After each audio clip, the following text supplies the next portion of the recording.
అసస్యవాసి యొక్క ఫ్రాన్సిస్ బహు అద్భుతమైన ఆత్మీయుడు, ప్రేమ గలవాడు, ప్రేమను క్రియల్లో చూపించాలి ఆశపడేవాడు. ఎవరు కలిసినా సరే వెళ్ళి కరచాలం చేసేవాడు, వాళ్ళు మనస్ఫూర్తిగా హత్తుకునేవాడు.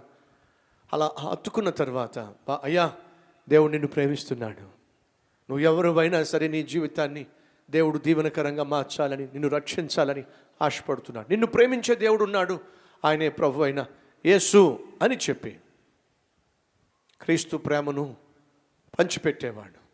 కానీ ఆ ఫ్రాన్సిస్కి ఒక భయం ఉంది. ఏమిటో తెలుసా? కుష్ఠరోగులను చూస్తే భయపడిపోయేవాడు. ఆ రోజుల్లో ఒక నమ్మకం ఉంది, కుష్ఠరోగులతో కలిసి ఉంటే ఆ కుష్ఠము మనకు కూడా వచ్చేస్తుందనే భయం ఉండేది.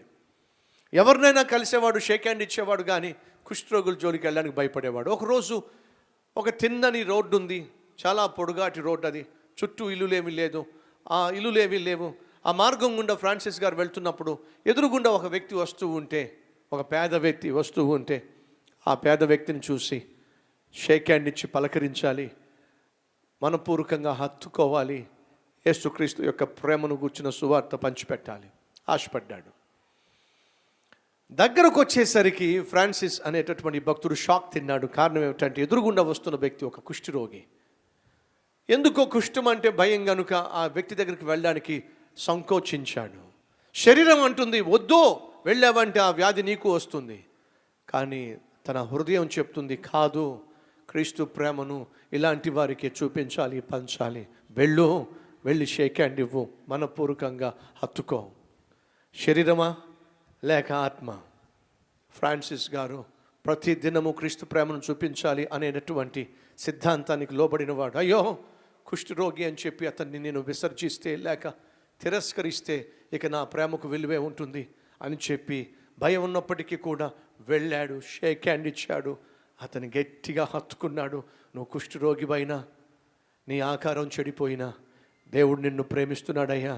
పరలోకానికి వెళ్ళిన తర్వాత నీకు ఈ కుష్ఠం లేకుండా క్రీస్తు వలె నువ్వు ఉండే విధంగా నా ప్రభువు చేస్తాడయ్యా, ధైర్యంగా ఉండయ్యా, నిన్ను ప్రాణంగా ప్రేమించే దేవుడు ఉన్నాడయ్యా అని చెప్పి అతని భుజం మీద పడి ముద్దు పెట్టుకొని అతనికి క్రీస్తు సువార్తను చెప్పి షేక్ హ్యాండ్ ఇచ్చి ఒక 10 అడుగులు వేసిన తర్వాత ఫ్రాన్సిస్ కనిపించిందట, ఈ విధంగా ప్రేమను క్రియల్లో చూపించాను కనుక తప్పనిసరిగా అతడు సంతోషిస్తూ ఉండుంటాడని చెప్పి వెనక్కి తిరిగి చూశాడట.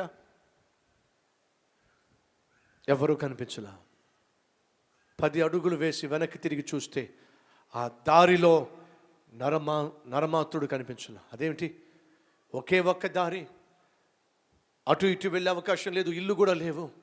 10 అడుగులు వేసాను, వెనక్కి తిరిగి చూస్తే ఆ మనిషి కనిపించటం లేదేమిటి, ఏమైపోయాడో? తన డైరీలో రాసుకున్నాడు. ఏమని తెలుసా? నువ్వు నా దగ్గరకు వచ్చి పరామర్శించావు. అప్పుడు దేవుని బిడ్డలు అంటారట, ప్రభువా ఎప్పుడు నువ్వు ఆకలిగొని ఉన్నావు, ఎప్పుడు నువ్వు దిగంబరిగా ఉన్నావు, ఎప్పుడు నువ్వు చలితో వణికిపోయావు. అప్పుడు యేసు అంటాడట, ఈ నా సహోదరులలో ఒకరికి చేశారు కాబట్టి నాకు చేసినట్టే భలా నమ్మకమైన దేవుని బిడ్డలారా రండి, లోకము పుట్టక మునుపే మీ కొరకు దేవుడు సిద్ధపరిచిన పరలోకాన్ని అనుభవించండి అని క్రీస్తు పిలుస్తాడట. అలా ఎవరిని పిలుస్తాడో తెలుసా? ప్రతిదినము క్రీస్తు ప్రేమను క్రియల్లో చూపించే వారిని పిలుస్తాడు. ప్రతిదినము నీ కోపాన్ని చూపించమాకు, ప్రతిదినము నీ మూర్ఖత్వాన్ని చూపించమాకు, ప్రతిదినము నువ్వు ఎంత పాపిష్టి వాడువో ఆ పాపిష్టి క్రియలు చేస్తూ చూపించమాకు. నీకు చేతనైతే ప్రతిదినము క్రీస్తును చూపించు నీ జీవితంలో, క్రీస్తు ప్రేమను చూపించు నీ జీవిత విధానంలో, మాటల్లో, క్రియల్లో.